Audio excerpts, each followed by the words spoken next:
you're alive and well. Don't keep me waiting now. What's in there? Yes, yes. How was it? Tell her how ghastly it was. You know it's what she wants to hear.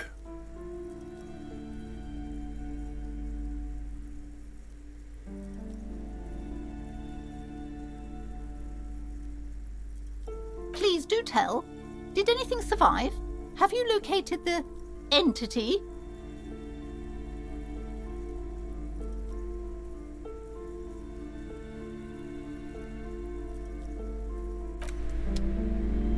What have you found? And also, do buy the books. There may be teachings in them.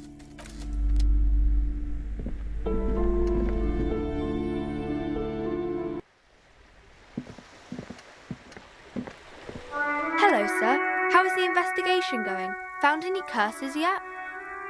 Oh, that's great! I hope exciting adventures lie ahead. And maybe you can help Mother become less afraid.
Tarpaulin cloak is still caught on the railing. No one has claimed it for their own.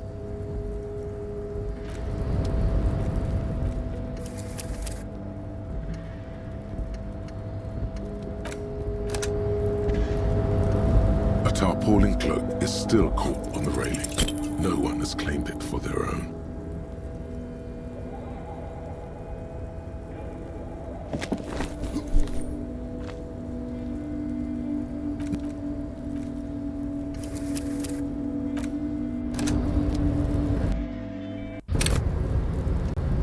A tarpaulin cloak is still caught on the railing.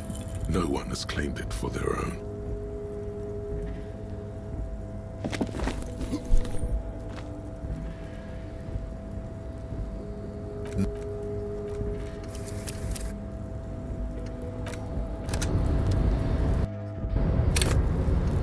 A tarpaulin cloak is still caught on the railing.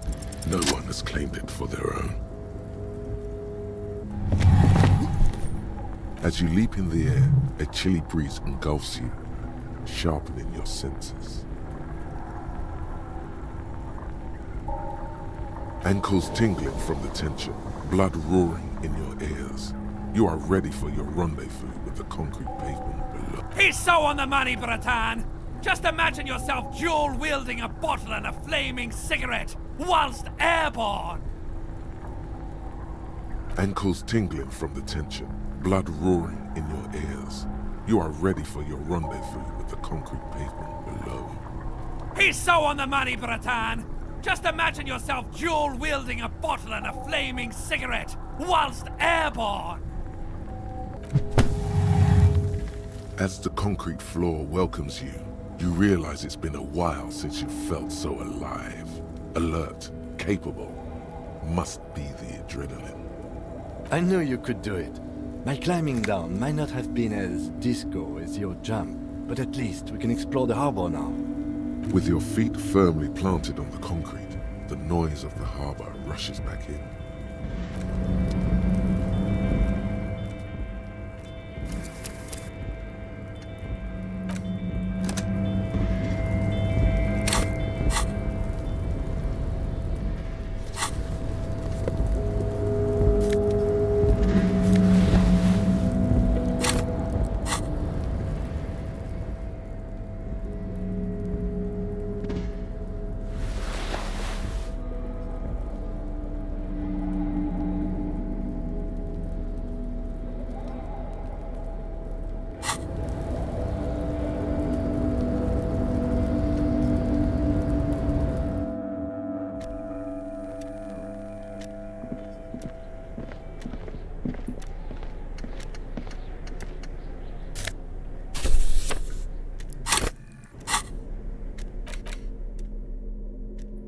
The front of this quarterly journal features a large satirical portrait of the late King Friesel. From the sides of his head, a pair of white antlers spread to the corners of the cover. Because Friesel was incompetent, foolish, and cruel. In short, the embodiment of everything the communards wished to overthrow. It's satire, you see. To your disappointment, there aren't any full-color pictures to direct your attention. Just column after column of closely set text. And after rifling the pages with your thumb several times, you return to the table of contents. The magazine is divided into several sections. International developments, Kunst und Kultur, and local concerns. Just inside the cover, there's also an editor's note. Comrade, as you know, this journal takes its name from Mazov's immortal expression, Du cristal à la fumée. This was his way of describing the way the rigid, crystalline structures of capitalist ideology turn to smoke under communism. But, like the structures of capitalist ideology, we too are at risk of going à la fumée, unlike many publications which are content to spoon-feed their readers reassuring drivel. Only 4 issues in, and it sounds like they've already alienated their readership.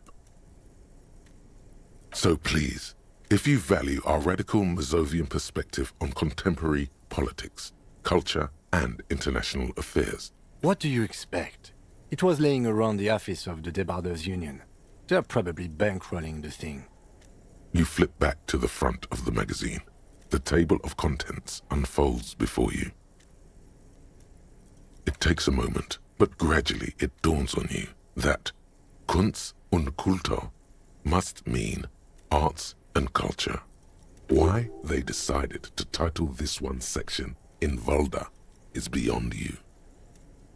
It evokes a sense of recognition and fellowship among those privileged enough. As you leaf through this section, you come across several reviews of recent radio plays, as well as a brief artist spotlight featuring a local artist identified only as CS.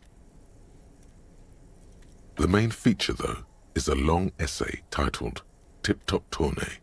The Tip Top Tournée is an inter-isolari racing series, mostly known for its high speeds, ludicrous sponsorship deals, and high death toll. In Revachol, it's held quadrennially on the prestigious Zero Carousel racing circuit. This so-called artist spotlight is really just a brief Q&A, made all the briefer by the sub. You think you're settling in for a relaxing recap of the most recent season. Maybe instead you find yourself skimming a 10,000-word feature about all the politically problematic aspects. Where to even start? For one, there's the crass commercialism of its sponsorships. And then there's the practically so, all of it, basically.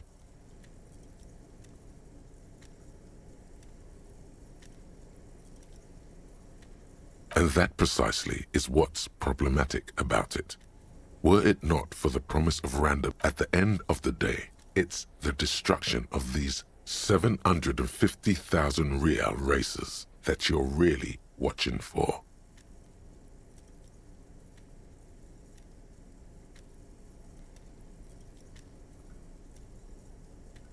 You see, one cannot avoid the conclusion that Tip Top Tourney is simply the apotheosis of spectacular entertainment under capitalism.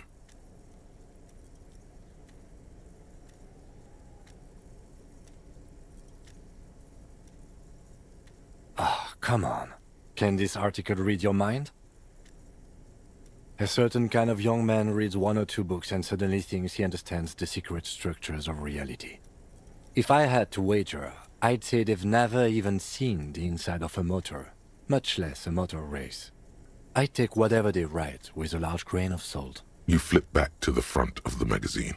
The table of contents unfolds before you. This section includes a long, tedious critique of the latest round of free trade negotiations between that. You also skip over an article about heavy fuel oil smuggling along the Messina border, something about bear wrestling in Samara, book riots in Yugograd. Face it, you really aren't interested in foreign affairs. You're not even sure when you flip back to the front of the magazine. Unsurprisingly, much of this section is taken up with articles declaring you skim the headlines. Paint the harbor red and white. Martinez tames the wild pines. A city in revolt. First we take Martinez, then we take La Delta. Finally, there's a brief article by the writer, G. Martin, accusing the owner of the Cape Side apartments of illegally attempting to evict certain communist tenants simply for not having paid their rent.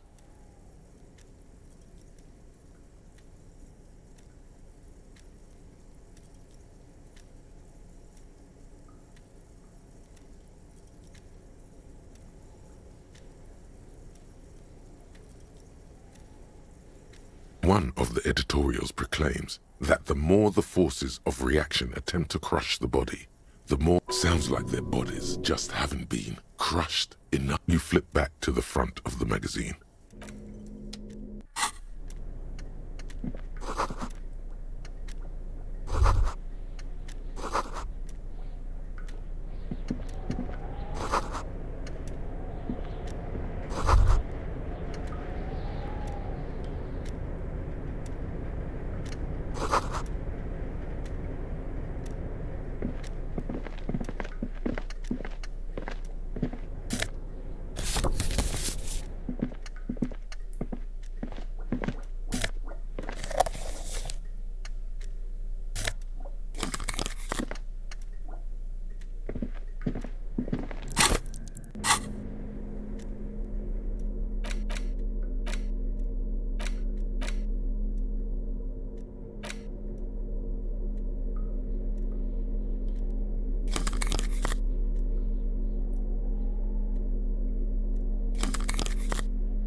marsh, and arrête, off, marsh, on, arrête, off.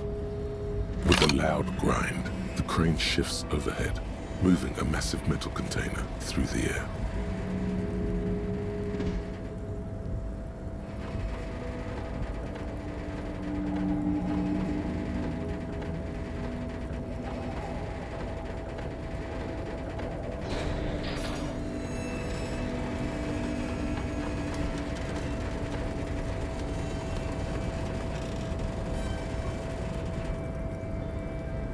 And with a surprisingly quiet thunk, this crane was built with a purpose, which has now been fulfilled. To move, who can say? All you know is, I can't see how that was worth the ruckus, except for seeing the crane in action, which I admit was satisfying.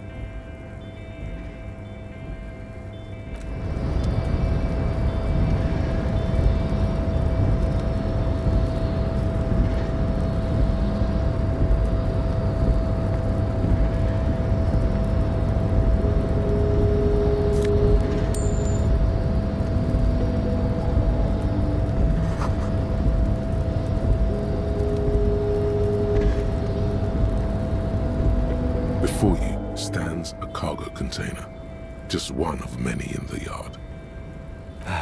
Is this like your thing with that wall again? There are 1 million containers here. Why are you fixating on this one? It's a cargo container, detective. We are not here to interact with containers. We are here to get the body down. No reply. No reply. No reply. You attempt to turn the handle, to no avail. To your left, the lieutenant considers your actions with some puzzlement.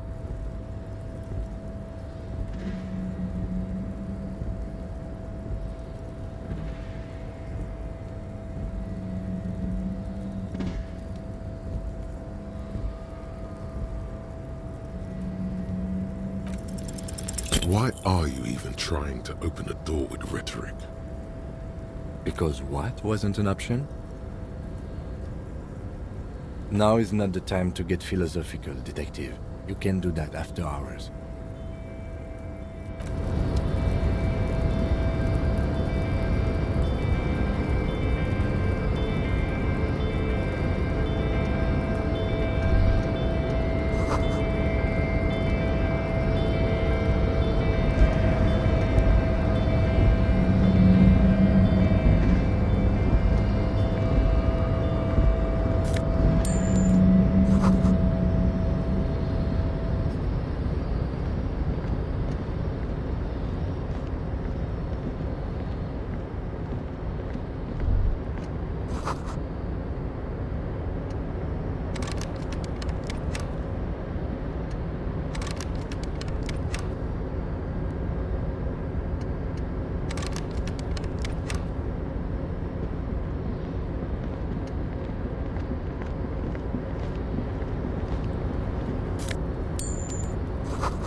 Container, I'll turn you nice and red. Container. The lyrics to this container song are being made. The accent is so thick, it's impossible not to notice he's Ubi, from the vanishing peninsula of Ubisund on Muindi.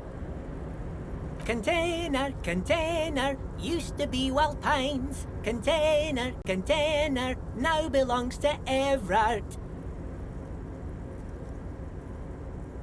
Everard, he looks after everyone. Huh? Well, hey there. How can I help you, mister? The look in his deep blue eyes is as sincere as you've ever seen.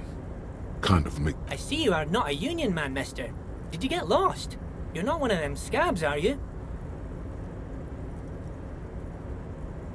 I mean, I don't personally mind. Folks is just folks, you know, and folks gotta eat.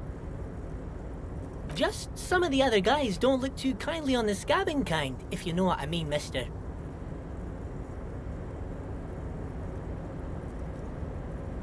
Oh yes, born and raised in Arish, mister. Mum had to leave my dad after he got a bit violent. Took us here to the new world.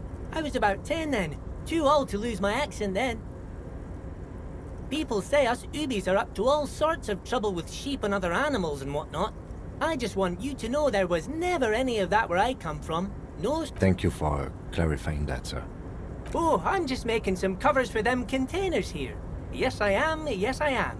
So it's easier for the crane operators to spot them.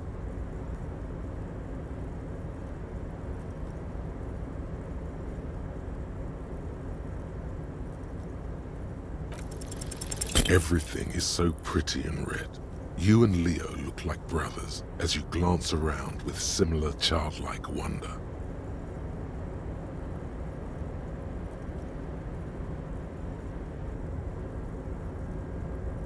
Sure is, mister. Sure is. Really livens up the place. Yes it does, yes it does. I had to break this bonding moment, but the red containers mean they are replacing the company livery with the union livery, which means this strike isn't gonna stop anytime soon. Oh, most of the guys are down at the gates, keeping the scabs from coming in. We're on a strike. The whole union is. You don't have to work when you're on strike. Ha! We haven't worked. So no one is working? Not everyone is down there, of course. Mr. Evrard is in his office, where he always is. And Jean-Luc is guarding the gate, but Titus and his boys got into some drunken trouble and Evrard sent them on a nice vacation. For a week or so. Oh, I'm not really supposed to talk about that. That's union business. Him and his boys stirred up something in town. Probably drank too much and got into a fight or something. I heard Mr. Everett telling them to take some time off. I guess the boys got a bit too rowdy and had to let out some steam. I don't really know the details. Well, that's just how boys are, you know. Easy, Leo. Let's keep this on the hearties. Look at him. It's not gonna be anything useful anyway. Don't fight it. Better to go with the flow.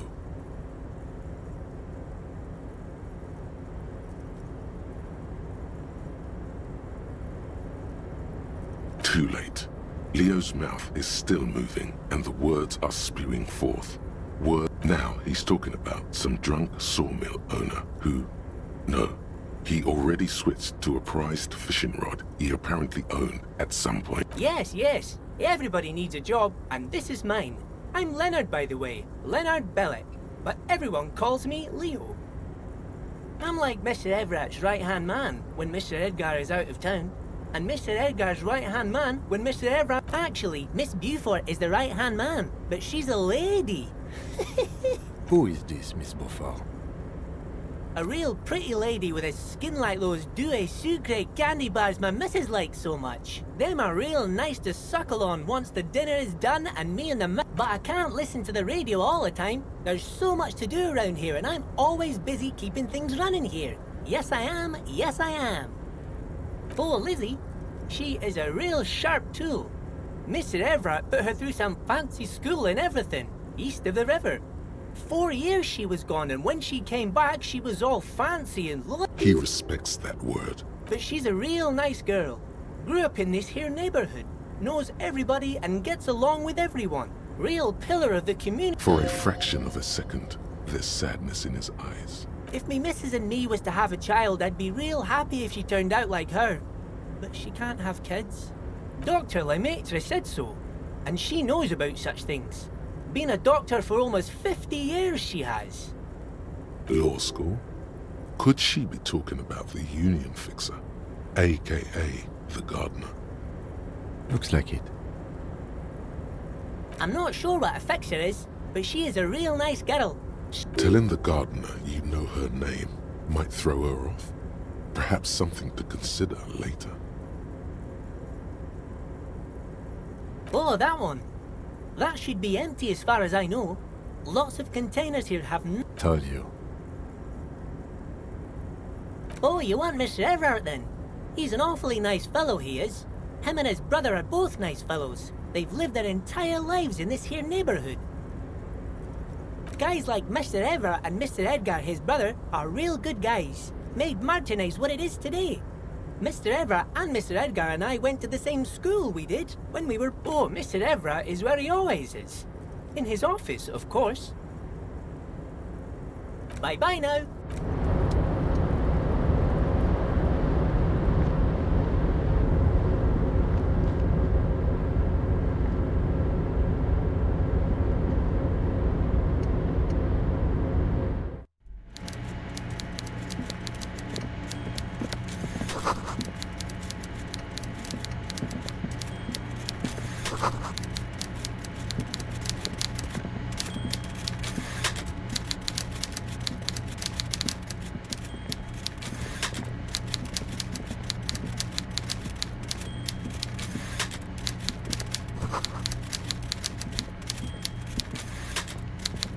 Before you is a walrus of a man seated behind a large desk.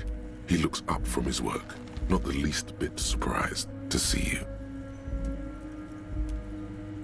With great effort, he straightens himself up in his chair, yet says nothing. He simply stares at you. Welcome, Mr. Dubois, Mr. Kitsuragi. It's good of you two to stop by. Please, have a seat.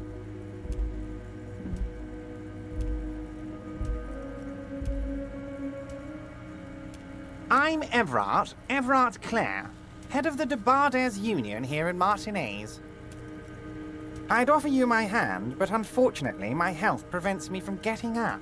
You understand? He looks extremely comfortable. The tiny folding chair, on the other hand, looks like a torture device. You go ahead, detective. Whatever he has in store for you, it can't be good, he thinks. I'll do my best. Forget about that. What's with this Dubois stuff?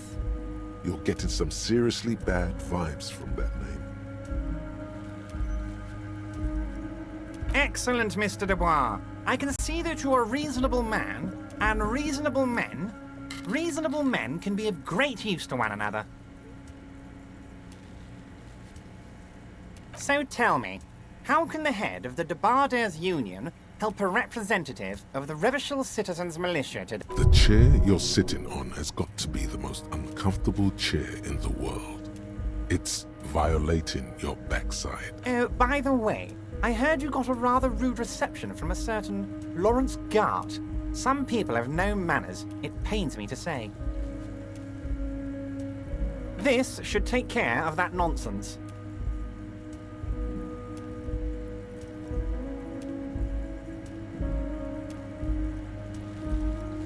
It should be sufficient to cover your expenses for a few days and patch over your differences with a cafeteria manager. Go ahead, take it. Hey, that's 25 real. That's good money. Think of all the stuff you could. Don't mention it. But also don't forget it. I'm just kidding, of course. He's not. Now, I'd like to set your mind at ease about one other matter. Your lost gun. Let me assure you, Union people are on it as we speak. I've got... His slug-like lips move, but all you hear is an echo. Lost gun, lost gun. The world is swallowed by a black hole of fear. Only two words escape its gravitational pull. Lost and gun. When he said, "Don't worry," he actually meant, be very worried. I know everything, Harry. Right now, I know that you're worried. Don't be worried. Everything's going to be all right.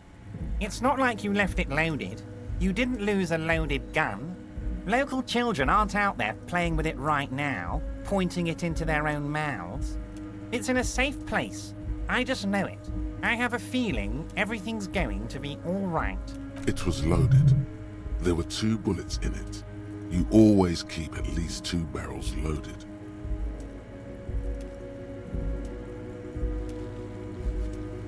Officer, we will deal with this later.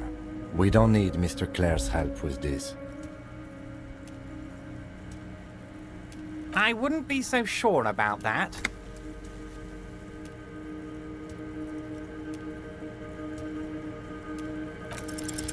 God, you're sweating. Your knee is jerking. You're about to cry, aren't you? You're about to cry because you lost your gun and those children are gonna shoot themselves with it. Mr. Dubois, you don't look so good. What is this, Mr. Dubois, he keeps repeating? What is he trying to pull here? You need to cool the fuck down. Chill. Mr. Dubois! Mr. Dubois! Harry!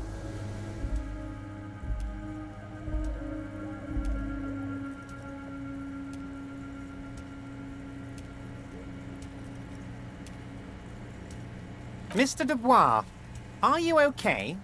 Can I get you a glass of water or something? Are you having some kind of medical emergency? Maybe you could use your hands somehow, in a kind of throw-in motion, like you're throwing that Mr. Dubois act right back at him. He's Mr. Dubois.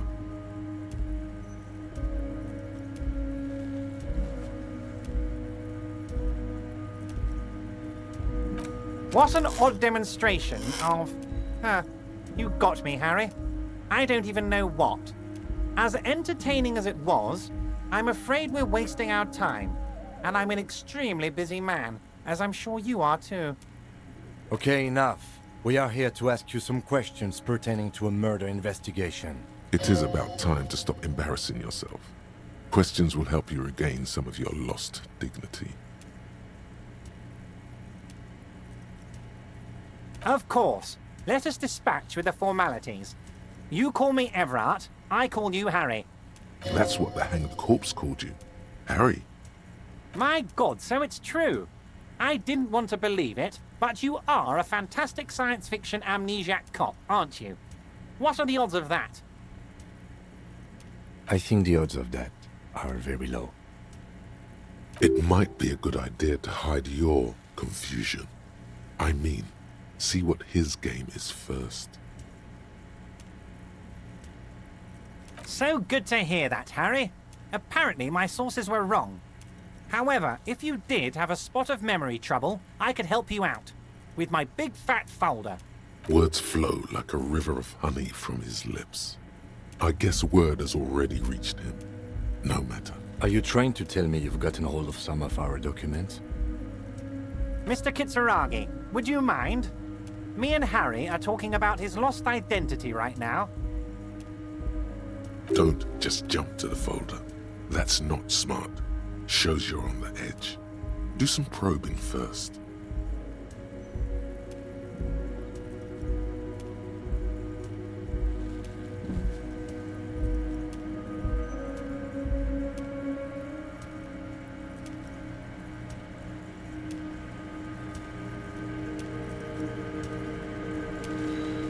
Well, Harry, if I were to sum you up in one word, it would be apologetic.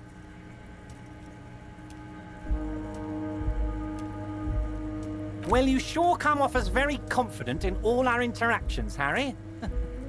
You're a real man's man.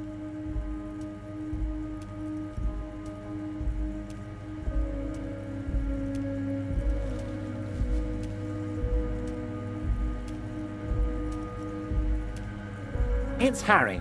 Harry Dubois.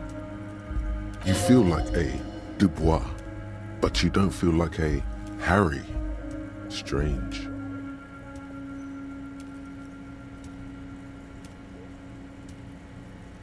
Sure, okay. You're Harold. Harmon. Haroldamus. But that's not what the record says. The record says Harry Dubois, a real man's name. Mr. Kitsuragi doesn't seem even slightly empathetic to your memory loss, Harry. I, however, wish to help you any way I can. But of course, Harry, your precinct is the 41st and you live in Jamrock. You're a Jamrock boy. A long way from home, but that's okay. He doesn't really seem to know any more about it. Family? Harry, you're not a family man. There's not one peep of family in here. Unless you think you're a family man. Do you strike yourself as a family man, Harry?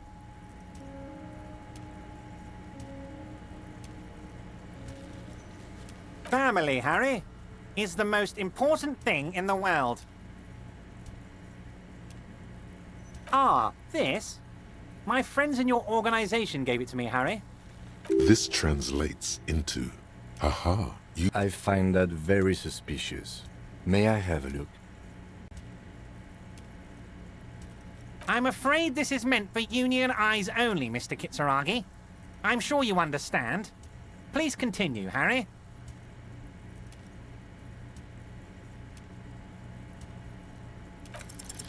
As you look at the folder, Everard covers it with his hand and pets it. Is he trying to hide that it's not a real RCM folder? It certainly doesn't have the RCM stamp on it.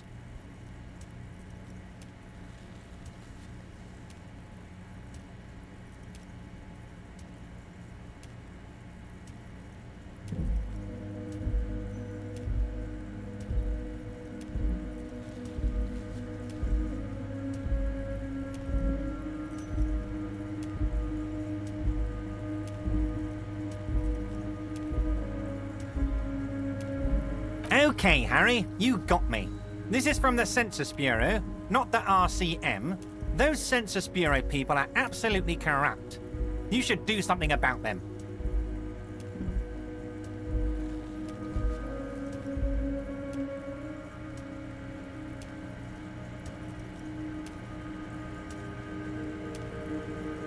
He got the name from the Census Bureau, and everything else from your actions. Yes, Mr. Kitsuragi from the Census Bureau. Like I said, now I'm actually a very busy man. So is there anything else I can do for you? That means he doesn't really know. A pity. The mystery of you will have to remain a mystery for the time being. Yes, that's what I said. Try to keep up, okay? Let's move on.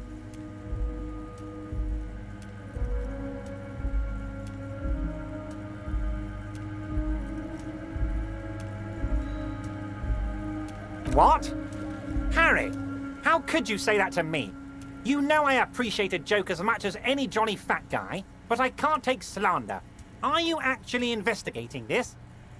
The reaction appears to be sincere, but it's impossible to tell with this guy, honestly. You've hurt me, Harry. Me, a friend. But you know what? I trust you, like I trust all my friends. And I know you'll never talk to me about this again, because you don't want to wound me. So do what you want, and let's change the subject. He's hiding his real reaction beneath courtesy. Thank you for your understanding. We will continue to do what we must. You too, Lieutenant. You know, I like you, but you never were my favorite. I'm a Harry guy. I'm Team Harry. None taken. Did we have anything else to do here, Harry?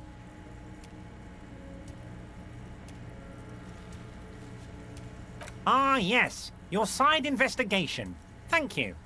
You've got some spirit clearing up phony drug accusations alongside this murder.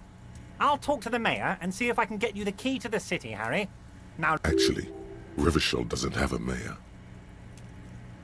He refuses to discuss it further. It's probably not even a speck of anger in his voice. That's that then. Harry, honestly, I'm just relieved you didn't get a hernia. A man your age...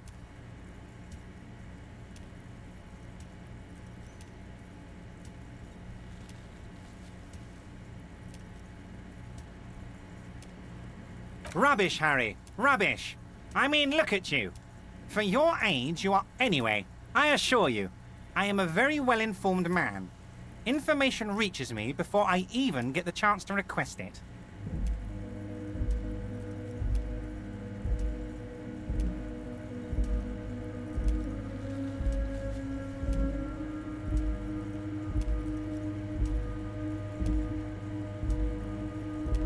Yes, your lost gun. My best men are on it. They're turning every stone. Your gun will be found, Harry. Let me assure you of that. The only way to find it seems to be working with him. He might even be holding your gun hostage.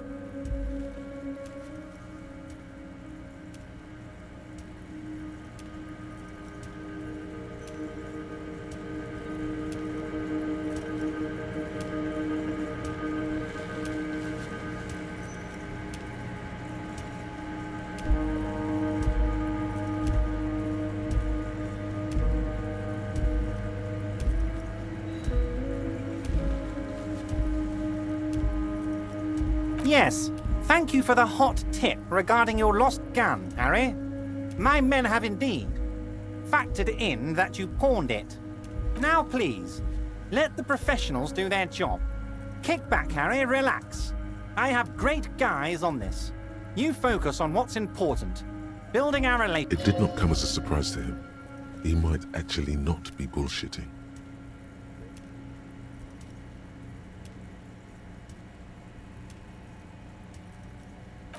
Harry, I was only trying to be tactful.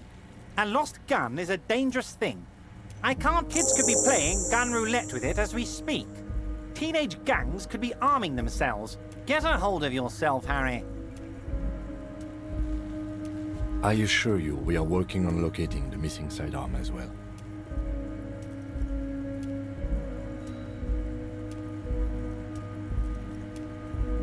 The lieutenant is concerned about the lost gun and feels that the fact you haven't prioritized looking for it is unfortunate, if inevitable, and doesn't put the RCM in a good light.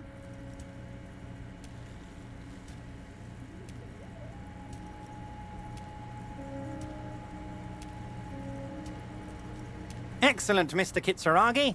That's excellent news.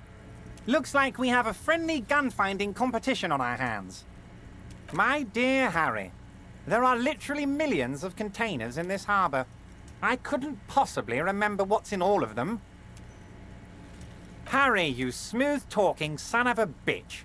Time is a precious resource, and I don't have enough of it to count containers with you. Smooth talking. Maybe that's the way to go about opening the container. You should at least try convincing it. Oh, that's very nice. I haven't gotten around to her yet. I'm very, very busy. One thing I want to make very clear, Harry, is that this is not some kind of union versus corporation situation. We're all trying to do what's best for Martinez. Don't feel like you can't cooperate with her because you and I are such good friends and I'm helping you find your lost gun. I'm not a jealous guy.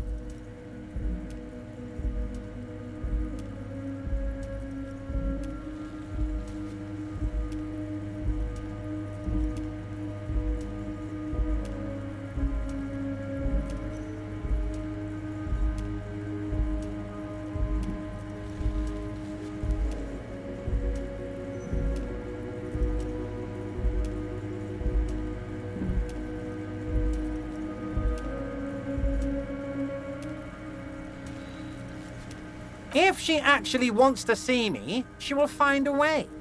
Any good negotiator would. He doesn't want to see her. It's as simple as that. Of course, Harry. Let me just assure you one more time. I have no interest in what she is doing, but I myself have nothing to hide. Your business is your business, and I respect your privacy. Just remember, none of this is secret.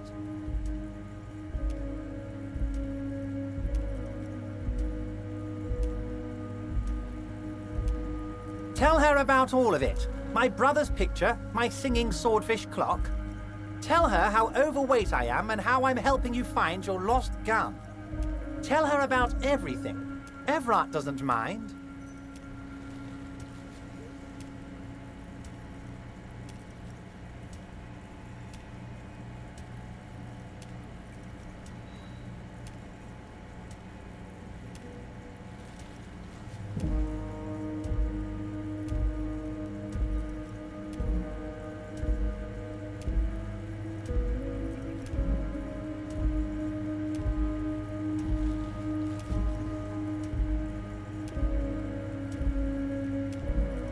It is rather interesting to tell people things about each other, isn't it? It was nice telling him about her right now. Oh, of course. That's your main thing here. That's why you're in Martinez. I know everything that goes on around here, and I would love to help, like I'm helping you with your... I mean, it's no secret that the lynching is connected to the strike. So much to talk about. Honestly, it's been weighing on me so heavily. I understand you need to interview me. But there's a thing that's been keeping me up at night. I want to talk about the hanging. I mean, if we could just calmly talk, exchange information. Yes, that sounds good. Let's do that. But I can't think straight with this thing weighing on me. You're police officers, aren't you? I have a crazy idea. You guys are basically door-opening machines, incredibly talented at opening doors. And I'm sure you're going to open this one with flying colors, Harry. This really is very simple, and there's nothing shady about it. An excellent opportunity presents itself, sire. You could win the trust of the arch-liar, pretend to play into his hand. Then, should you wish, bend his efforts towards your own. Oh, no one's. It's just a weasel. A weasel lives there. Nothing for you to worry about. A loud blabbering weasel. When weasels feel no one is watching, they start acting foolishly. Just go there, unlock the door, and leave it open. It's been such a burden on me, Harry. I just want this to be over so I can discuss business with you. Fantastic, my friend. Just let me know when it's done and we can take our friendship to the next level. You can get the key from Manana. He's down by the gates. Manana's like a free agent in the Union. Special operations. Hardened socialist. A real free thinker, too. He'll tell you precisely where the door is. One last thing, Harry.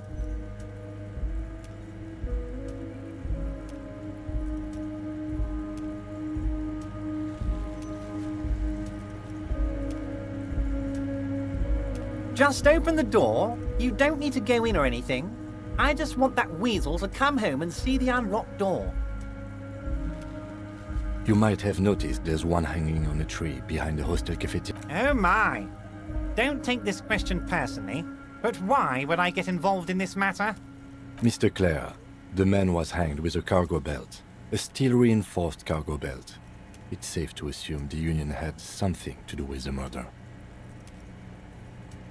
Besides, getting the body down would benefit all of us. It's a stain on the neighborhood.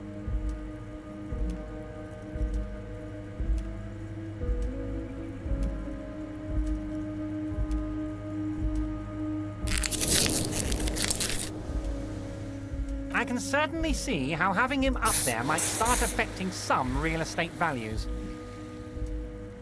But of course, all joking aside, I am going to help you.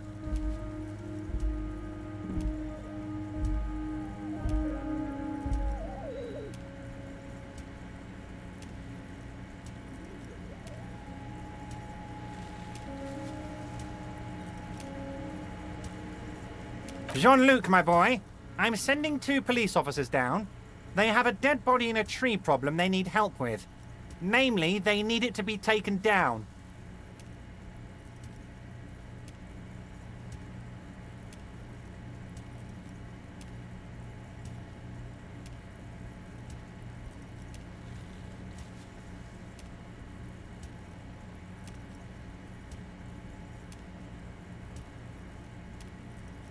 And, Jean, please take it easy with the race signs. He's had enough of that.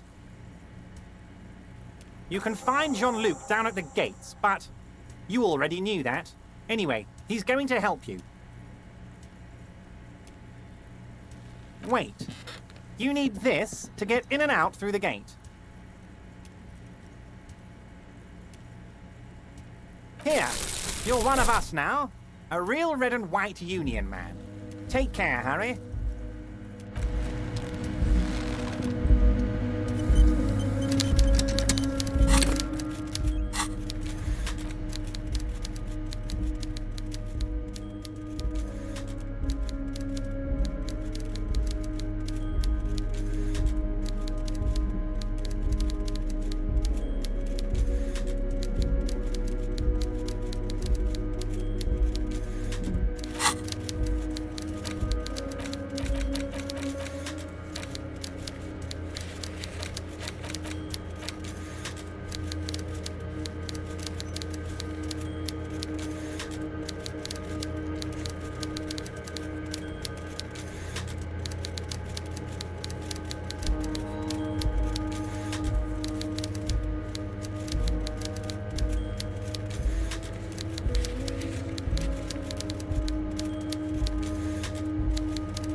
Hey, mister. I knew you'd be back to talk with old Leo here. Yes, I did. Yes, I did. It's like Lady Larice said when she opened a bathhouse in the basement of my apartment building. They can only get so far before they're aching. Sure, mister. Absolutely. I'm always willing to help out nice...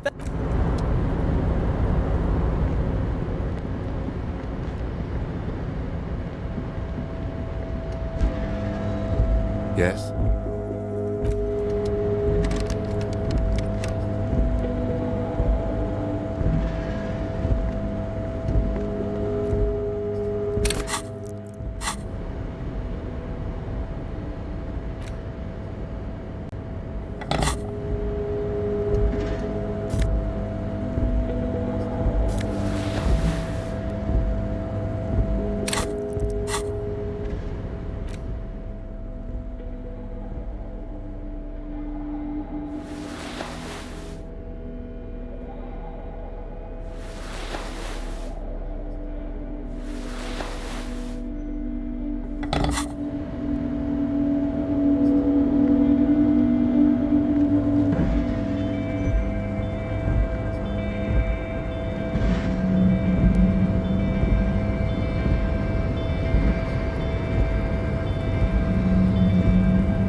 You're back before the cargo container.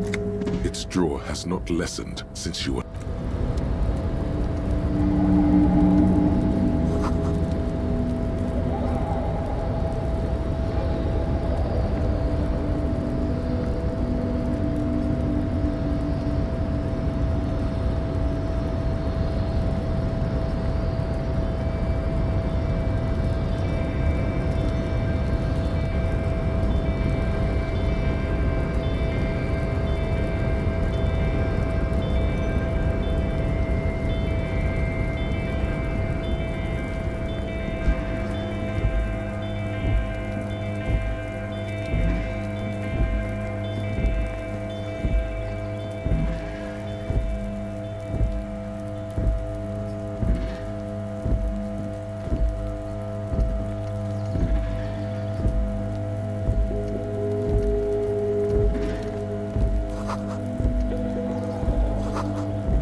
This is the night watchman's booth.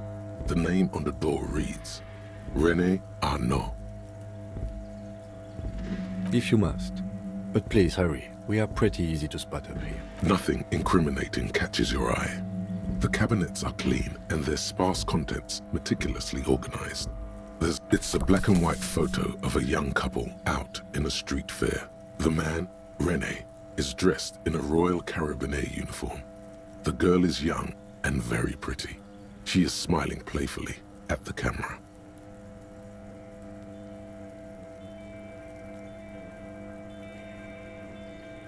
René looks like he's about to smile. This photo must be tied to some good memories.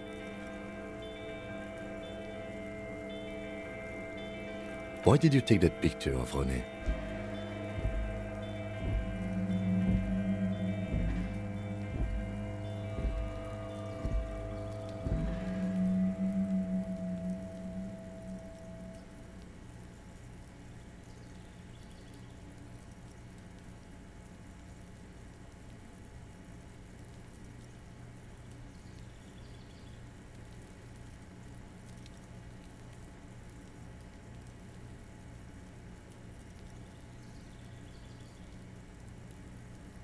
Fine.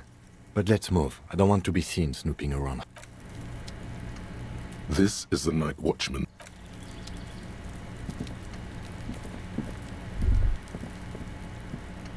What do you want to know? Good.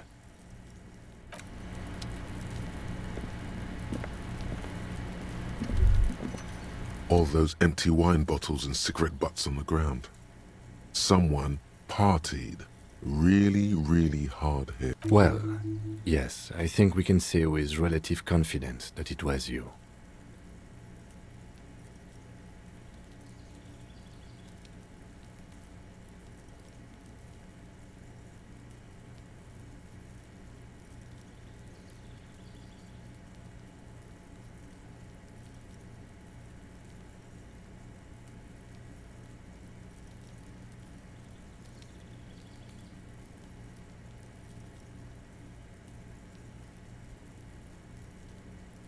It really, really doesn't. Let's turn our attention elsewhere and move on.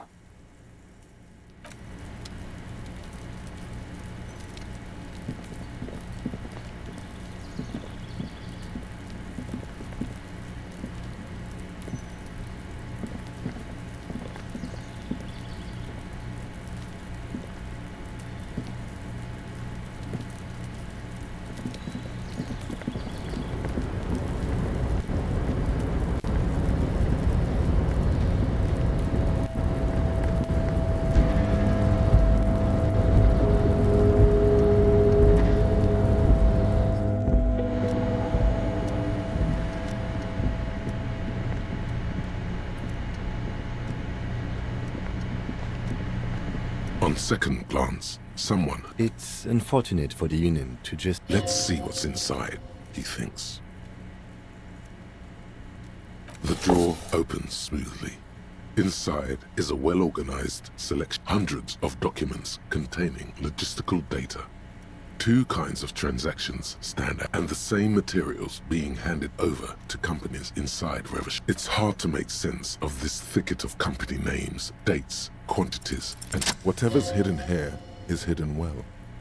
Concentration isn't enough. Only a trained accountant with a background in logistics would be able to really make sense of it. It appears to be a to-do list written in large, uneven capital. Remember, Leo, Everard's shoes. Special whirling borscht, water Everard's plants, sweep office floor, more banners. All items on the list have been crossed out and the note itself is crumpled. One of his aides must have left it. Nothing incriminating here. The special borscht seems a bit odd in the list. Hundreds of documents and the same material. You already went through all of these. Remember, Leo, Everard's shoes, special whirling borscht, water Everard's plant. All items on the list have been crossed out and the note itself is crumpled. The drawer slide.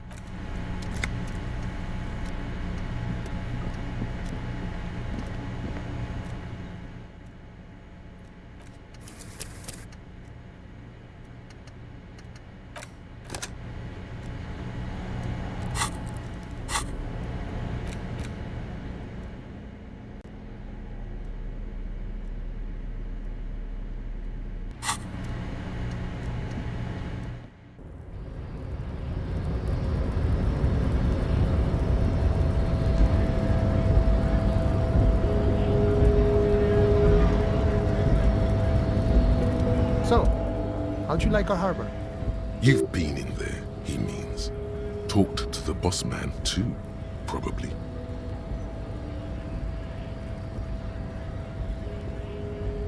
It's but a rest area on the path leading across open plains. Right, you talk to the boss eye to eye, like men of the plain. If you have any more questions, I'm set to talk. A key, huh? What door is this key supposed to open?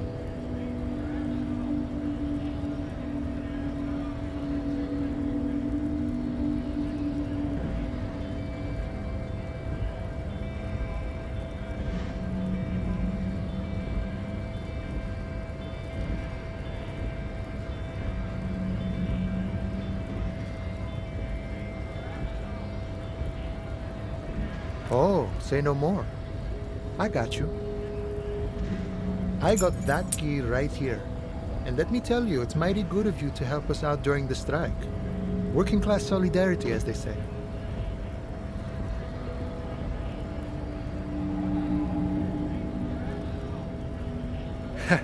I'm not so sure about the hustle grind, but... You know, what you're looking for is a basement door behind the greenhouse. That's behind the whirling in rags. That's all I know. Our organization is what you call compartmentalized. Means we keep out of each other's business.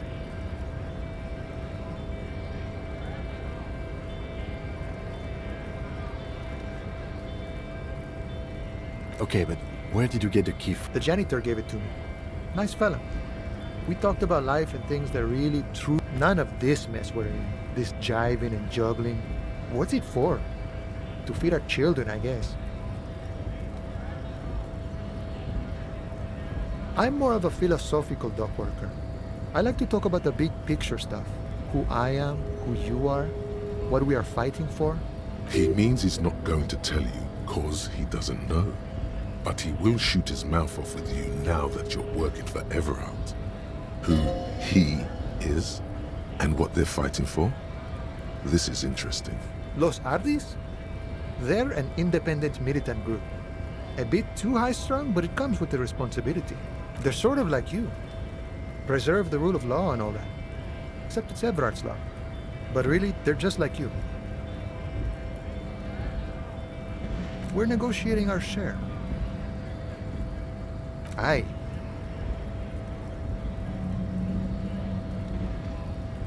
This stuff, they already covered.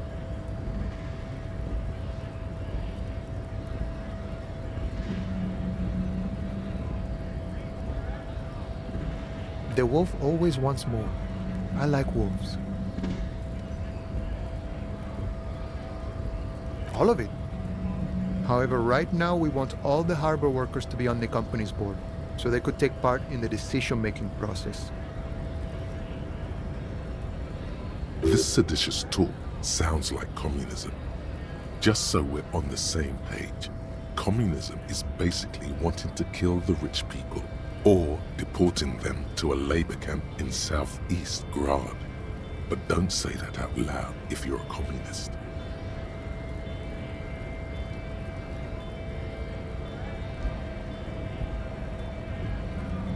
No. I don't think I'm a communist. Seeing something of value and saying I want it all to myself is a much older and simpler notion. Not even a weak child can think it.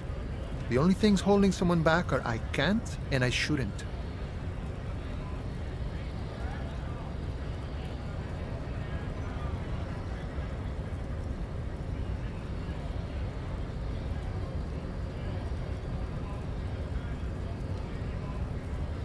Then how can anything ever be mine? But that's okay. We don't have to agree. The prairie is what? No. Even a weak child can think it. The only things holding someone back are I can't and I shouldn't.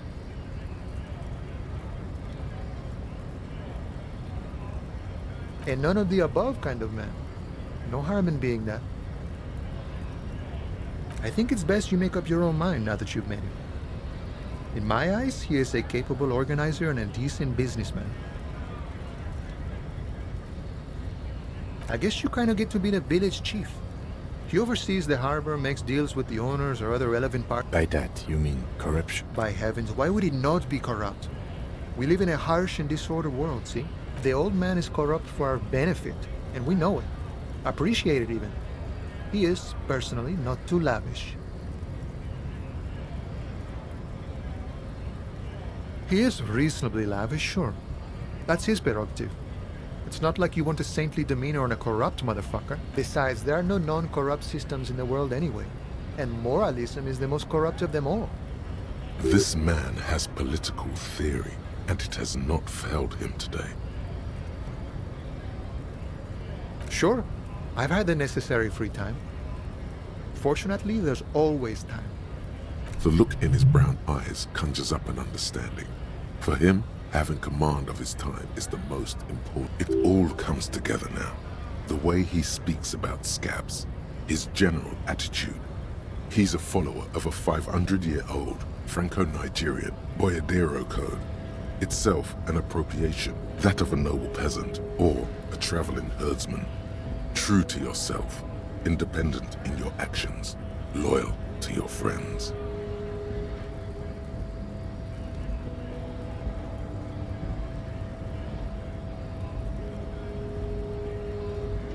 No.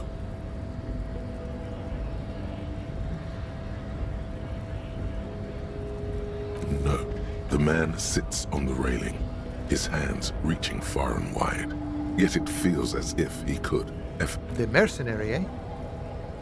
Who could have killed him? That's indeed the question. Why even do such a thing?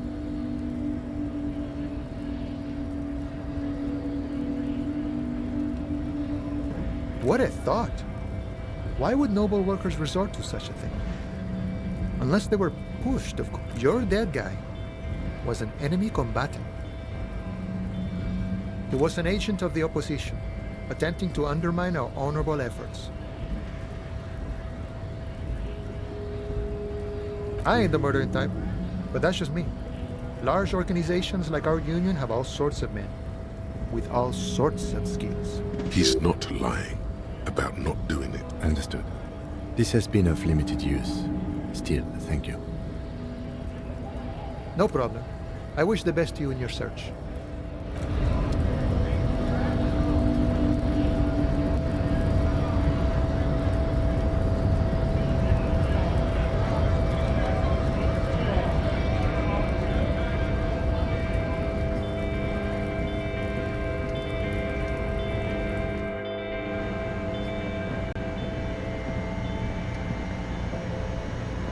The tear machine stands in the corner. Your bottles clunk into the machine, and the money appears.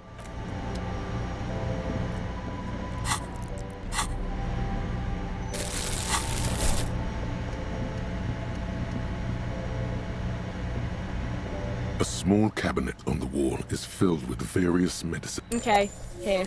I hope Saint Baptiste makes you feel better or something. Okay, here. I hope Saint... Okay, here. I hope Saint Baptiste makes you feel better or something.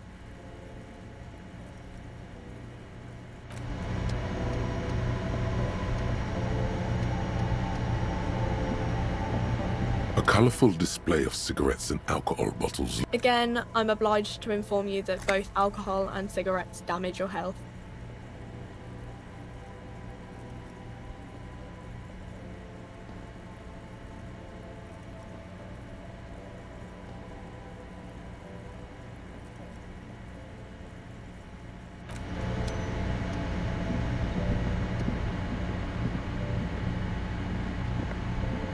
Yes?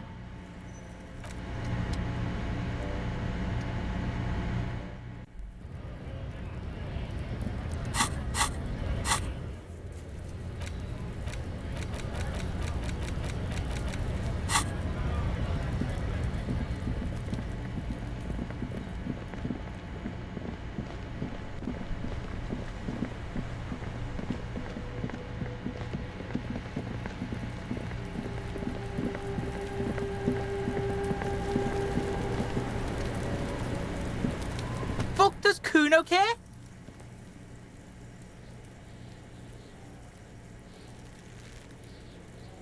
You found Kuno's secret door to Kuno's secret shack. It was closed for 5,000 years. How the fuck did you get in?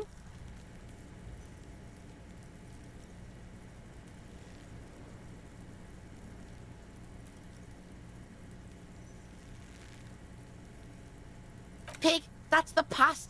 You and Kuno, and now, let's talk about how you opened the secret door fucking at Kuno's kingdom.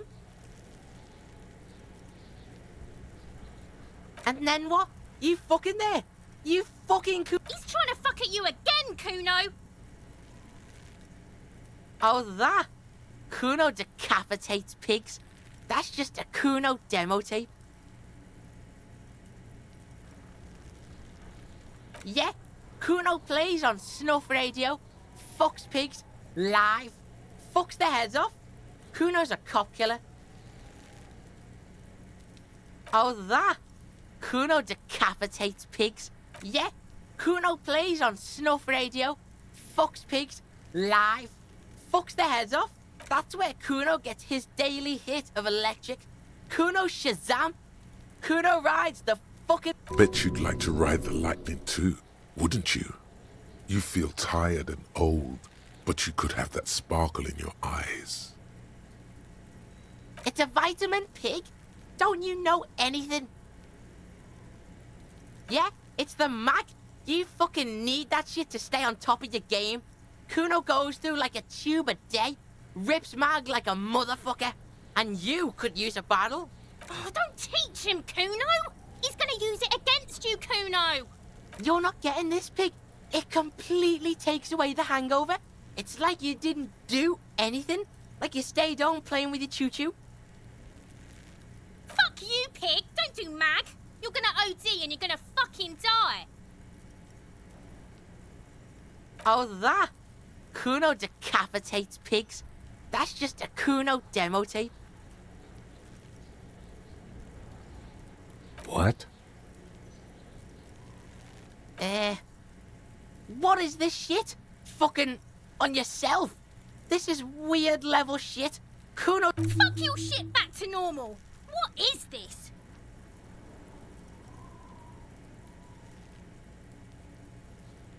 Well played. No one saw that coming. Good call, Pigmeister. Don't come and talk to Kuno about his kingdom. Kuno doesn't fucking care.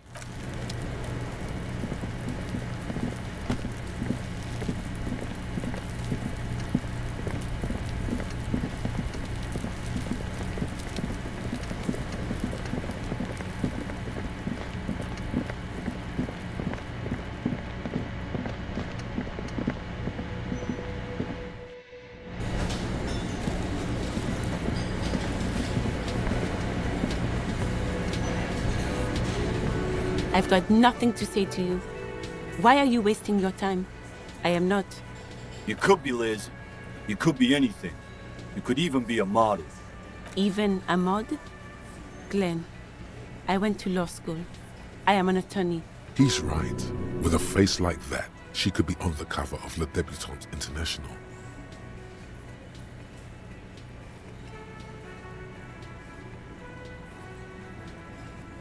The cold look in her eyes speaks. It's not her.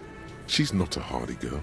Definitely. I suggest not wasting time on trivial pleasantries and focusing on why you are actually here. Even though she has excellent control over herself, something moved behind her eyes. In the way she stepped, you caught her off guard. Push her some more. You are not here to chat up the legal counsel. You are here to question these men. You set the pace and the topic of these conversations here. A man like Easy Leo could have said anything.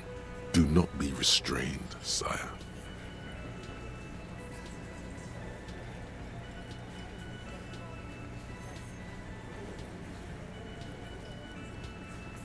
I represent the Union and these men here.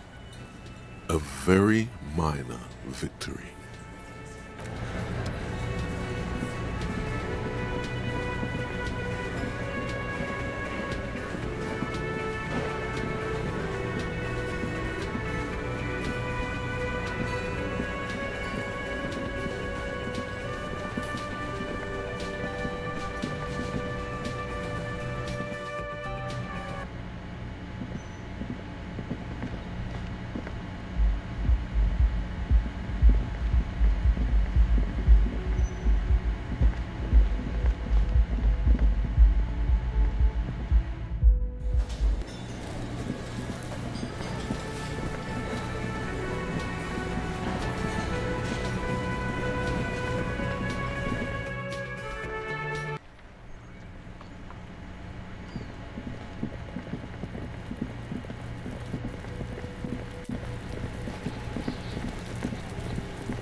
Gendarmerie. You found me. His slender figure is backlit by city lights. Its distant streets and motorways. It feels like a Friday. He seems to be in a good mood tonight. Beautiful. So tell me, are you here to make things right again?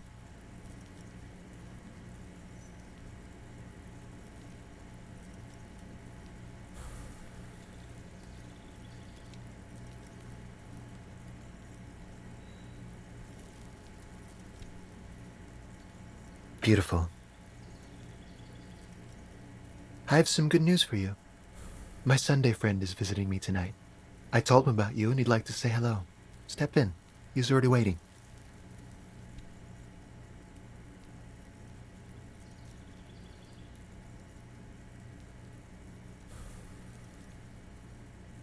Trust me, you do.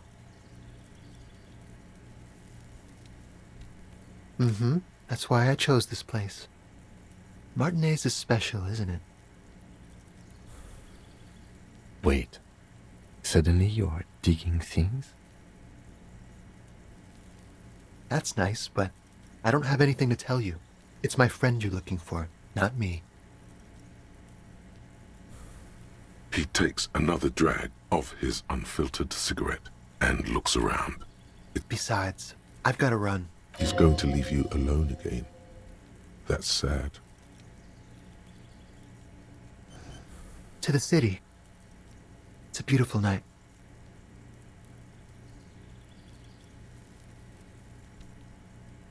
Something flutters in the corner of the lieutenant's mouth. We'll talk. Just not tonight. Take care, all right?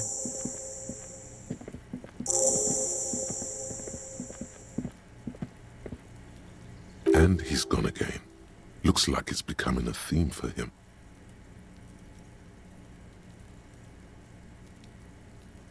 Different, of course. His shirt. His shirt. He's trying to dive deep into the mysteries of his shirt. His shirt? No, I don't know why his shirt is so... Come on, detective, let's go. We've got a potential witness to interview. His Sunday...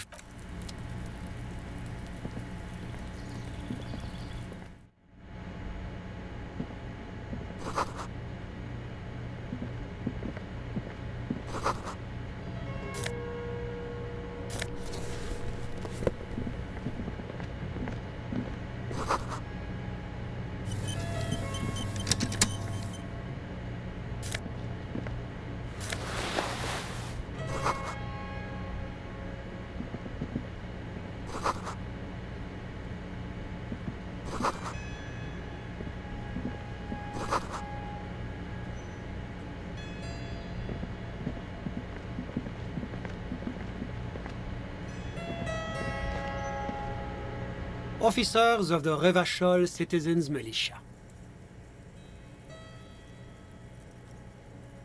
My name is Charles Vildrouin, and I am an official with the coalition government. I work for the Institute of Price Stabilité on assignment from Sur-la-Clé. I heard you talking to my friend outside. Very good. Super. I am here to assist... Hanging? What a drag. He seems like a cultured gentleman. You should ask him about the finer things.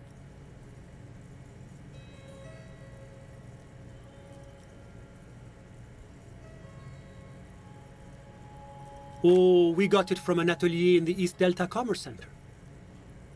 Personally, I think it's a little culturally insensitive, but the material... That's really all I can tell you about it. The lieutenant takes out his notebook and nods to you to proceed. I'm sorry to say I did, officer.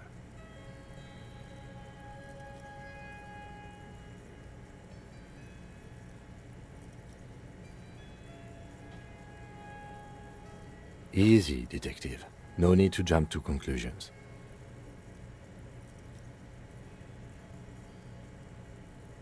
Officer, it's very difficult to describe what I saw that night. It was so surreal to me. He holds out his hands and blossoms his fingers. What do you mean, like in a play?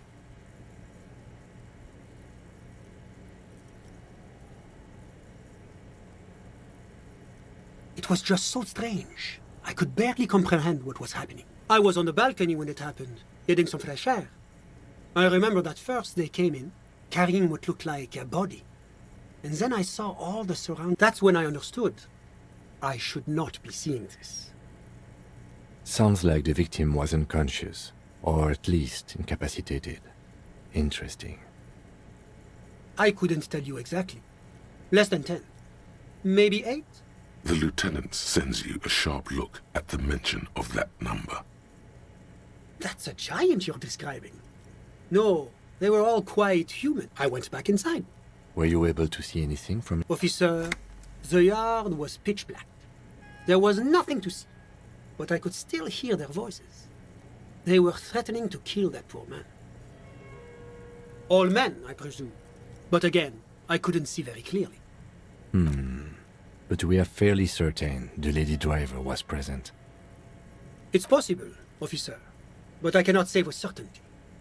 It was very dark, you must remember.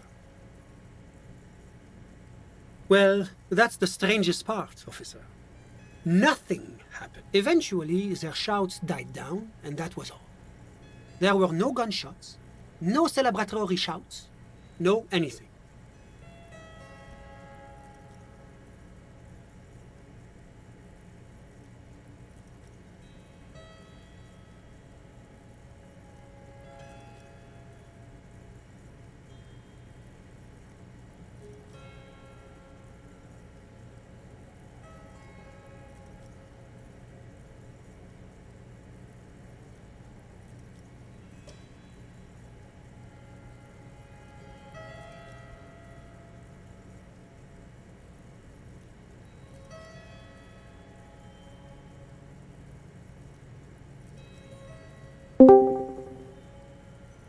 Yo cojones que no sabía que estabas aquí.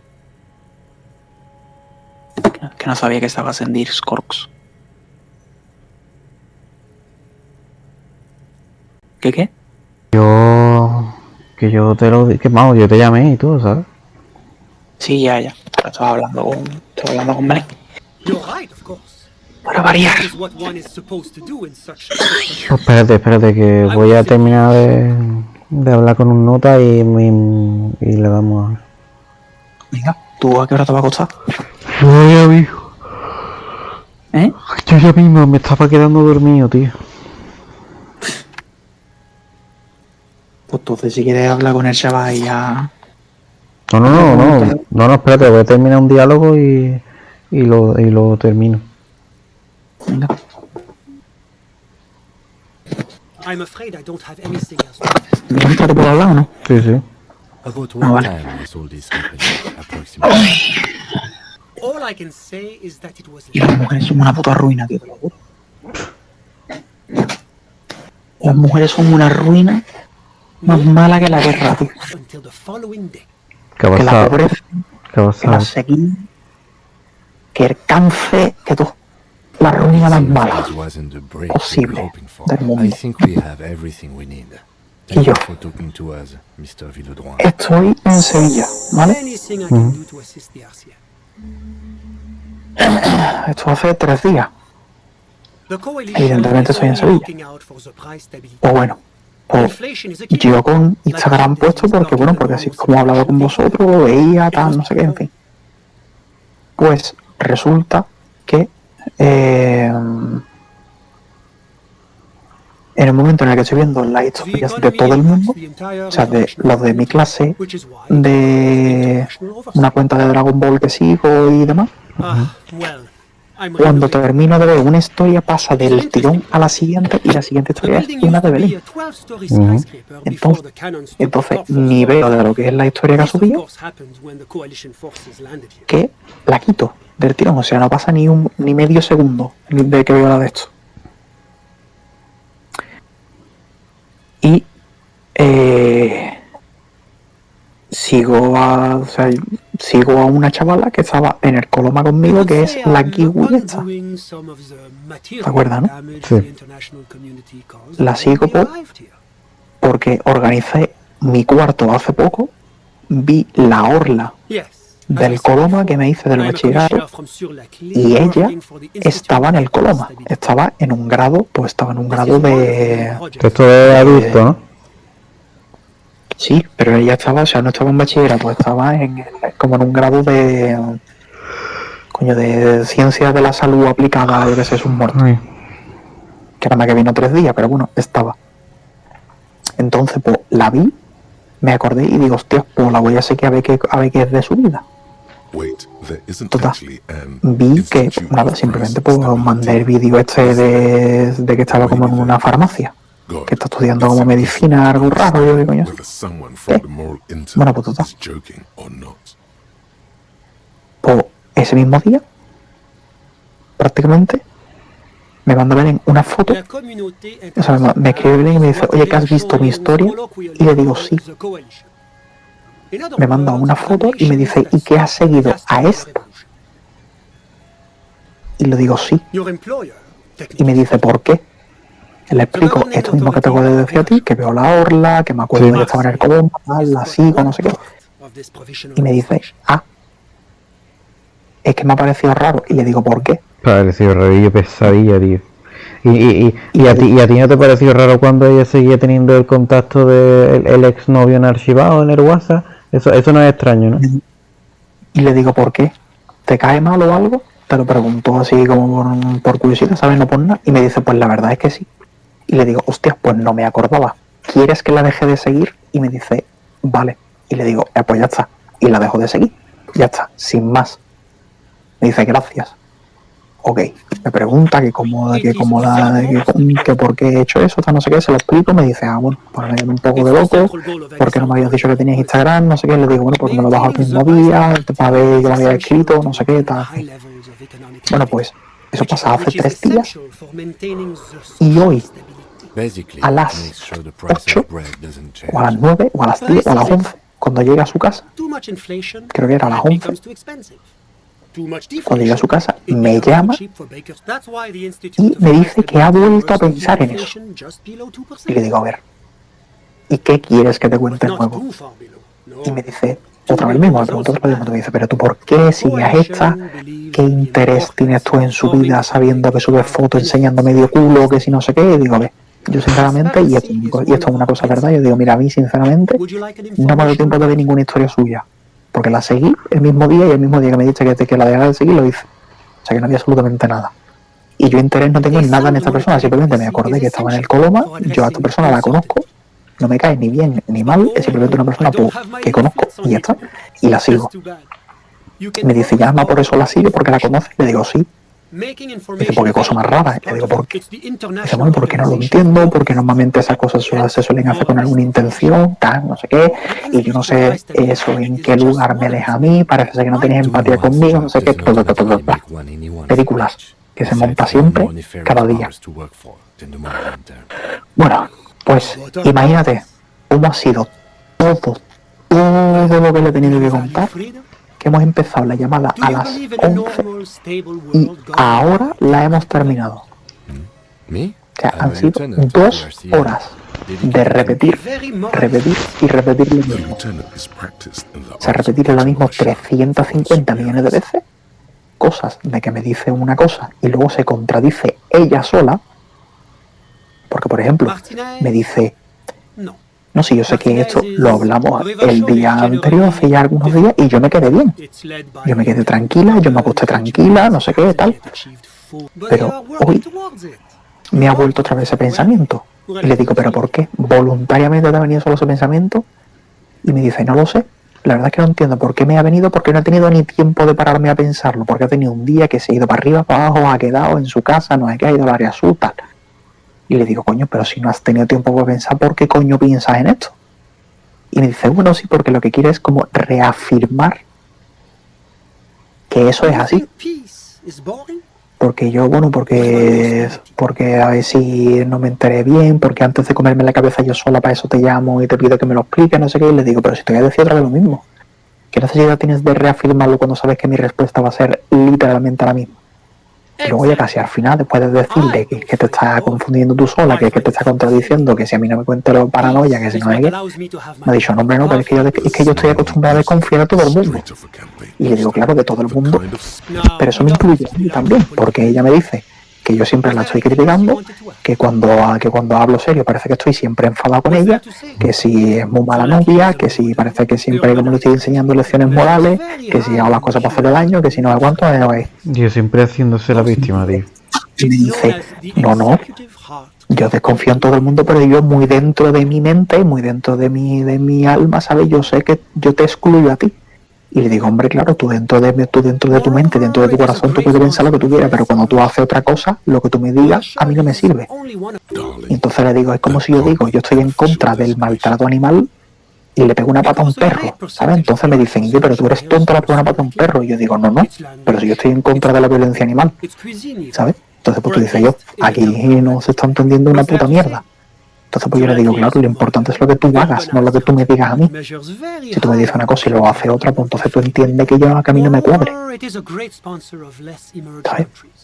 Porque es que una persona y yo, es que no me entra de nada con ella. O sea, es que todo el problema de Instagram me ha estado diciendo, vamos, las 2 horas y pico así diciéndome, no, porque tú hace un montón de tiempo le diste me gusta a una tía, luego que si seguiste a una de tu clase te dije que me molestaba, la dejaste de seguir y luego la seguiste otra vez, ahora con la tía esta, no sé qué, le digo, bueno, pero entonces tú a quién quieres que yo siga. Y me dice, no, pero no, yo lo que quiero es que tú sepas cuándo o a qué, mejor dicho, le puedes dar me gusta, a quién puedes seguir, que no sé cuánto. O sea, que digo, o sea, yo puedo seguir a la gente que tú me digas, ¿no? Yo puedo seguir a la gente que no sea mujer y que tú conozcas. Y me dice, hombre, es que tú cómo le vas a dar me gusta, si tú que le das me gusta a una cara, y yo digo, claro, ¿por qué no? Y me dicen, pero ¿por qué haces eso? Y le digo, hombre, a ver, si yo opino que la cara que estoy viendo, tanto sea de un hombre, sea de una mujer, sea de familia mía, sea de amiga, sea de gente desconocida, si veo que esta persona digo, hostia, qué guapa es, hostia, qué guapo es, hostia, qué bonito atardecer, hostia, qué guapo la ropa que lleva, hostia, qué tal, no sé qué, y yo no le puedo dar me gusta a la puta foto porque a este chaval le vaya a entrar una paranoia, me vaya a decir, ¿te quería mamarla? Y le digo, pero yo, ¿por qué coño no le puedo dar un me gusta a una foto que me gusta a mí? Y dice, bueno, porque tú tendrás que saber lo que hace, no sé qué. Y digo, hombre, claro, yo sé lo que hago, ¿sabes? Yo a ti me gusta, no le empiezo a tirar la caña, ¿sabes? No le empiezo a decir, yo te comía 2 sosos, ¿sabes? Yo no le empiezo a decir eso, o sea, yo sé que yo puedo hacer una cosa y ya no sigo, evidentemente. Y yo, porque yo tengo la lealtad de tener una novia, ¿sabes lo que te quiero decir?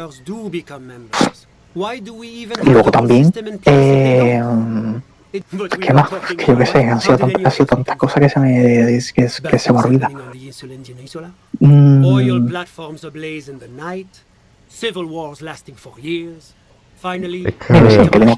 Que tengo que seguir a la gente que ella te dice, que ella acepta. Y también ha hecho mucho hincapié en que ha sido a ella, ¿sabes? Porque ella le cae mal, porque ha tenido una percepción de ella como que es una persona rara, tal, no sé qué. Le digo, bueno, entonces yo creo que perfectamente se puede resumir. Coño, ya me he acordado de otra cosa más. Yo creo que esto se puede resumir en que yo siga a cualquier mujer que tú no conozcas ya te va a provocar esta inseguridad. Y me dice, no, hombre, no. Y le digo, ¿cómo que no? Cualquier otra persona, cualquier otra mujer, yo se lo aseguro que yo en vez de haber seguido a esta chavala, sigo a cualquier otra que estuviese en la orla de mi clase o que estuviese en mi clase y hubiese pasado lo mismo. Lo mismo, te lo puedo asegurar. Y mira que había, ¿eh? Y mira que había. Y ya lo último es que eso haya sido lo que me ha parecido la polla, ¿sabes? Que es que me dice, porque ya de esto pues, ha surgido, pues, evidentemente, quien ve la historia, quien le da me gusta, contar no sé qué. Y me dice, hombre, a mí lo que me interesa es saber cómo tú tienes Instagram. Y le digo, ¿pero para qué? Y me dice, bueno, porque así puedo subir, porque así puedo subir fotos contigo, así te puedo mandar cosas que a mí me gusten y que nos gusten a nosotros, creo que te pueden gustar, tal, no sé qué. Y yo digo, pero tú las fotos me las subes para que las vea yo. Me dice, sí. Y le digo, no, hombre, no, tú la foto la subes para que la vea yo y para que la vea más gente. Y me dice, no, la foto que subimos nosotros dos, yo la subo para guardarla y para que la veas tú. Y digo, no, hombre, no, eso no funciona así. O sea, literalmente Instagram es una plataforma para exhibirte, para ponerte tú. que también relacionado con esto de decir, bueno, si no le doy like, me gusta a una cara de una persona en Instagram, ¿a qué coño le voy a dar me gusta? ¿A un pato que alguien suba a una foto? ¿Qué coño es lo que se sube en la historia de Instagram? Se suben nubes, se suben plantas, se sube tierra, se sube un coche, no se sube una cara. Por norma general, se sube la persona de quien es el perfil con otra, o sola, o con un grupo, o con lo que sea, pero se sube una puta cara. Una cara y a veces se me acerca más lejos, vestido, no sé qué, tal. Y entonces me dice, no, pero si a mí la gente que vea esto me da igual, y digo, pues perdóname que te diga mentirosa, ¿sabes? Perdóname que discrepe, porque tú cuando subes una foto, anda que no te he visto veces deslizar los hintos abajo para ver quién ve la foto, ¿sabes? Que me ha dicho, uy, este amigo tuyo, ¿por qué no me gusta la foto? Y le digo, hija, porque le gusta la foto, ¿sabes? O porque le gusta la foto, o porque es una foto que sube la novia de su colega, o por el motivo que puto sea, yo qué sé, yo no soy bien. Pásale, ¿por qué cojones le da me gusta a una foto? Entonces, pues yo qué sé, y yo le digo, oye, pero tú no me vayas a decir a mí que tú no subes la foto para que la vaya el resto de la gente, o sea, a mí no me vayas a engañar, ¿sabes? A mí no me venga ahora de que no, yo subo esta foto para tenerla guardada para mí.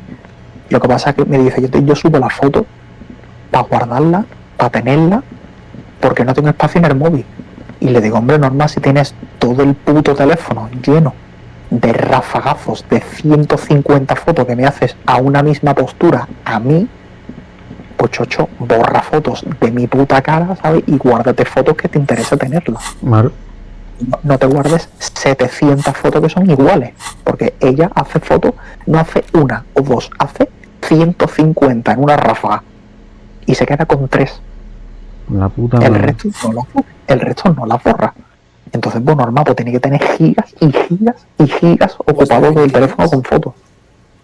Pero claro, pero en vez de borrar fotos y quedarse con las que realmente le interesen, no prefiere dejar fotos que ella quiera tener, que luego dice que no, que sí, porque las puede archivar, porque no es que, porque puede ver las que ha subido en Instagram para que solamente lo vea yo. Ah, bueno, pues ya está, pues perfecto. Pues ya está. O sea que encima, que yo nada más que por año, ¿sabes? Ya sé. He utilizado Instagram más que ella, ¿sabes? Me viene a decir que es que no, que es que la foto la subo para que la vea yo nomás engañar. Va a venir tú a robar a casa del ladrón, me va a querer engañar a mí. Si está obsesionado con quien ve la foto. Si esta me dice, no, yo hago un movimiento involuntario, hombre, involuntario, porque esta es tan repetitivo que ya lo tiene ya solo, el cuerpo, ¿sabes? Hace pum, desliza para arriba, para abajo, para arriba, para abajo, para arriba, para abajo, para ver quién sube, para ver quién ve la foto, quién le da me gusta, quién la comparte, quién la no. Eso no es. Eso no es sano, tío. Hombre. Es que no me jodas. Y ya por lo último eso, por lo que me dice de que no, es que yo desconfío de los hombres. Desconfío de los hombres. Y le digo yo. Me dice, yo cuando me dicen yo que desconfío por lo general de todo el mundo, me dice, no, yo que desconfío de los hombres, ¿sabes? Porque a mí los hombres me han hecho daño. Claro. Y yo digo, hombre, que me han puesto los cuernos 2 veces, ¿sabes? Y yo no te digo que tú eres una puta porque las otras lo hayan sido. Claro. A ver. Y yo, a mí no me toca los cojones. A mí no me venga tú de bonachona, ¿sabes? De decirme, no, es que es que me han hecho daño, que tal, no sé qué. Bueno, enhorabuena, ¿sabes? Bienvenida una más al club, ¿sabes? A mí no uno, dos veces. Y yo, a mí no me venga a joder, a mí no me venga a contar paranoia.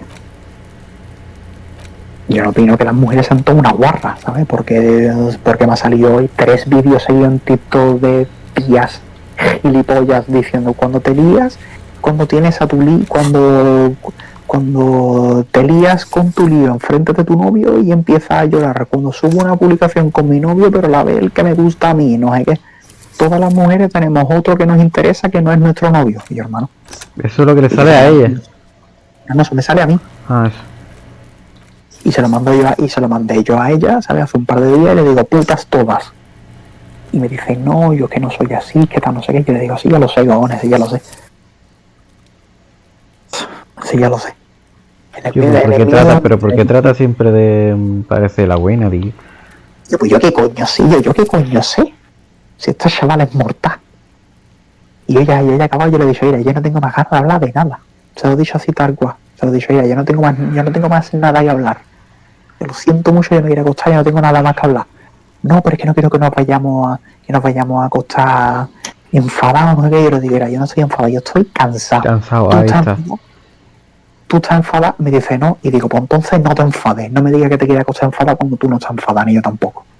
Si no lo estás, no lo digas. Pues ya está. Pues fíjate tú con lo fácil que es. Lo simple que es decir, si no lo estás, no lo digas, porque hasta eso le molesta. Oye, fíjate. Si yo le digo esto, se molesta. Si ella me dice a mí, bueno, pero tú qué interés, tú qué interés, ahora me estoy llamando otra vez, tú qué interés No me vas a jodas, tener. tío. Si ella me empieza a decir, no, pero tú qué interés puedes tener en seguir a la chavala esta, le digo, pero tú qué interés, le respondo y yo le digo, ¿tú qué interés crees que puedo tener yo? A ver. Y me dice, no lo sé, por eso te estoy preguntando. ¿Sabes? Como si fuese yo ahora nuevo aquí. No. Y llevamos 1 año 9 meses, ¿eh? 1 año y 9 meses. Ha llovido, ¿eh? Ya. Y todavía me dice que yo no tengo empatía con ella, que si ella es, que si todos mis problemas son por causa de ella, que en eso no se equivoca.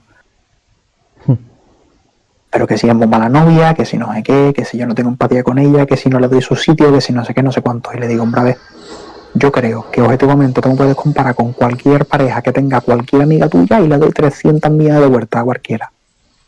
Y yo creo que no soy ni demasiado bueno ni demasiado malo. Yo creo que soy normal, como tendría que ser cualquier persona. Ni más ni menos. O sea, te ponía así, está contento todavía.